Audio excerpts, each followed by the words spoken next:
Mexico is a bridge between South and North America and, to a certain degree, between industrialized and emerging countries. Because of its unique geographical situation, Mexico and the European Union work together to face common challenges such as security and the promotion of human rights.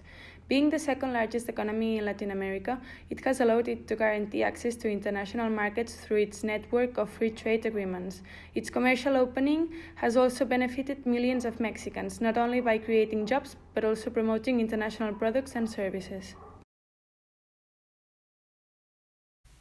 Mexico is one of the largest oil producers in the world, and the US is one of the main trade partners. The top export destinations of Mexico are the United States, Canada, China, and the top import destinations are the United States and China. The main trading partner of Mexico, both in exports and in imports, is the United States. Remittances are crucial in Mexico's economy, with most remittances coming from workers in the US. In 1994, Mexico adopted the North American Free Trade Agreement. Under NAFTA, trade between the two countries has more than tripled. But since the adoption of NAFTA, 42%, almost half of the food consumed, comes in from abroad. In some basic foods, the dependency on imports is dramatic, 80% in rice. If trends continue, Mexico will acquire 80% of its food from other countries, mainly, again, from the United States. When it comes to analyze how aid do play a role in geopolitics, it comes once again that the largest contributor is the United States. Said by the US government that aid goes toward law enforcement and supporting improvements to the country's security as a way to stem the flow of immigrants. However, with Trump, this scenario may change, as it has announced cuts in US foreign aid in Mexico. Finally, it is important to tackle the water issue in Mexico.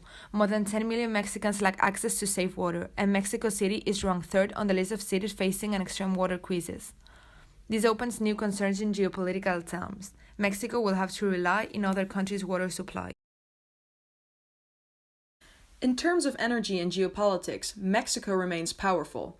This is because Mexico has a unique and strong geographical position which allows it to benefit from ties with the USA for fuel exchanges and to benefit from the ties with Brazil's economy. Not only this, Mexico ranks 9th in the world in crude oil reserves and thus remains one of the largest, yet currently untapped reserves, which means there is still a lot of opportunity to grow. Hence, Mexico has now adopted a new energy reform which entails that it has liberalized its energy markets, being open to investments from private, domestic, and foreign companies. This move allows Mexico to invest more in renewable energy and innovate, which means Mexico will probably reach its goal of generating 35% of its energy from renewable sources by 2024. Therefore, a rich land of oil, investments in renewable energy, and the geographical position allows Mexico to be a strong competitor in energy and hold an upper hand position in geopolitics in this sector.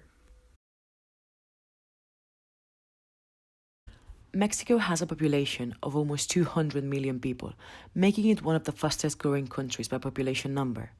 Only over a million of those are immigrants living within Mexico.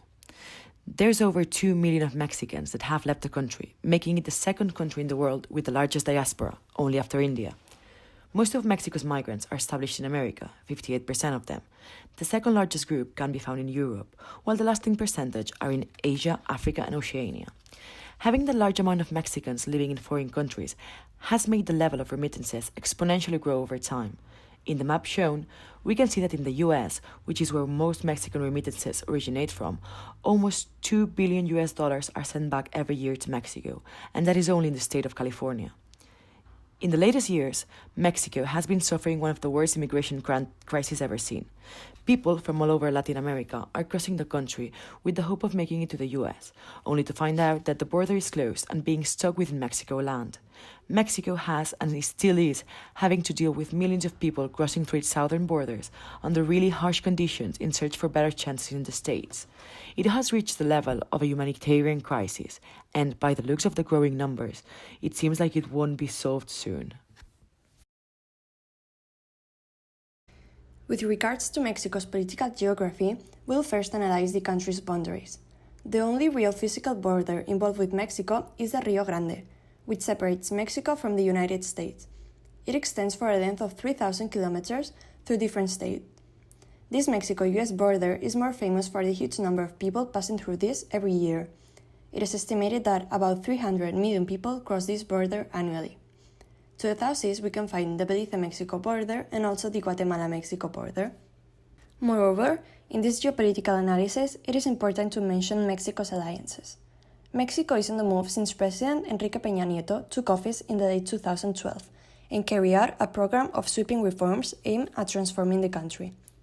Reinforcing North America's economic strength, diversifying international trade and cooperation through the Pacific Alliance, and overcoming cross-border challenges are some of the aspects emphasized by the Secretariat of Foreign Affairs in order to boost growth and transform Mexico into a major player in the Americas and on the global level.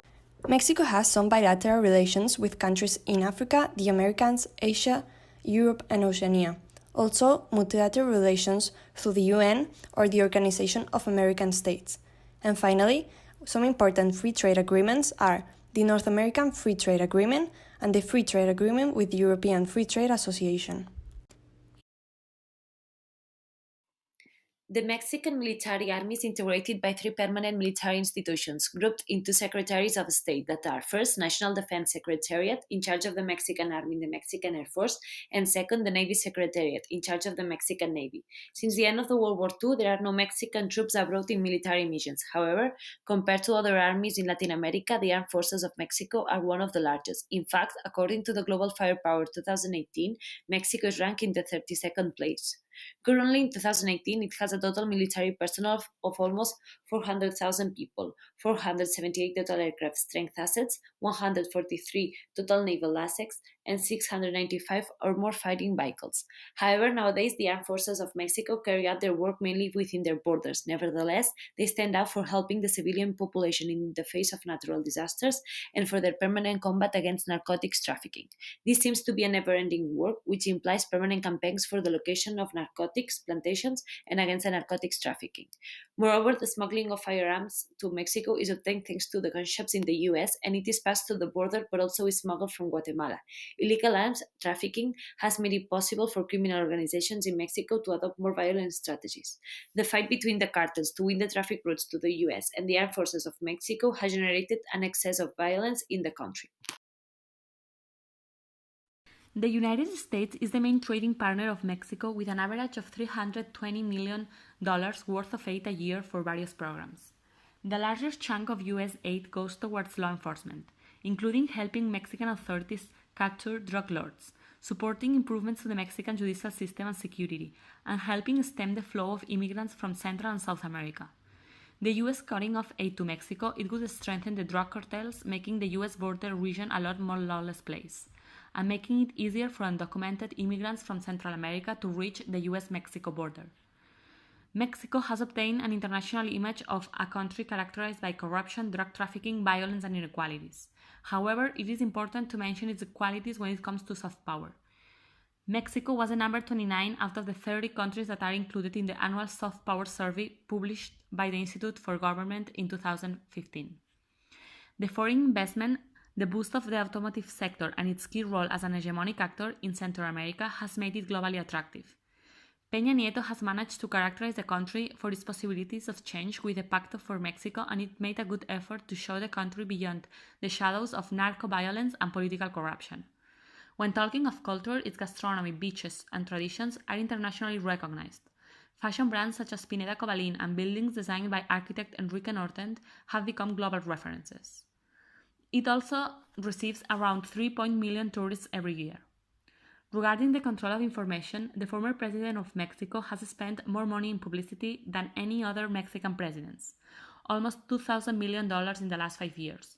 The means of communication are bought by the government, and according to an Amnesty International report, together with Syria, Mexico has become the most violent country for journalists worldwide, with 12 of them killed in 2017. Regarding education, according to the last report published by the OECD, the percentage of people between 25 and 34 years old in Mexico that do not have secondary education is on the top 5 on the list. The public administration is trying to promote and increase the activities of cooperation and scientific, educational, cultural, and artistic exchange with other countries, plus strengthen the links with international organisms and ministries of education. However, the high difference between public and private education, the gender inequality, and the low percentage of investment in education makes Mexico a non-attractive destination.